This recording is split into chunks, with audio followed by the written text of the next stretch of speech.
Hey, I'm David. Today I'm going to show you how to replace the surface element switch on an electric Whirlpool range. The surface element switch controls the power to the heating elements on your cooktop so you can adjust the temperatures to the desired settings. You might need to change out this part if it failed testing or has been damaged. Before we get started, hit those like and subscribe buttons if you want to join our repair community and get notified each time we post a new video guide. With over 2 million products in stock and the know-how to help you do it yourself, we are AppliancePartsPros.com. All we'll need today is a Phillips head screwdriver. Also, please remember that safety comes first.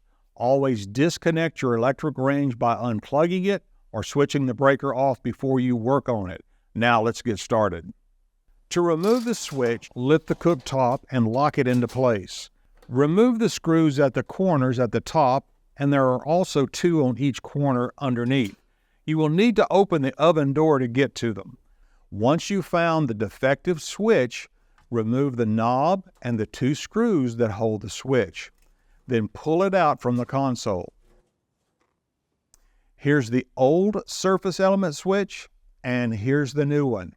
If you've already got one, great. If not, you can pick one up at AppliancePartsPros.com.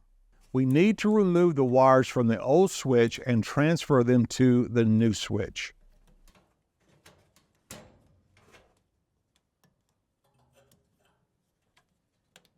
To mount the new switch, make sure it's oriented correctly and install the 2 screws.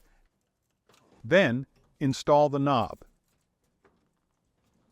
To reassemble, push the control back into place and put the screws back into place that hold the console. Don't forget to plug your electric range back in or turn that breaker back on.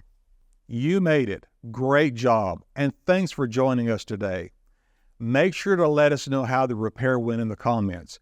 If you haven't gotten a new surface element switch yet, grab your model number and head over to AppliancePartsPros.com to order one.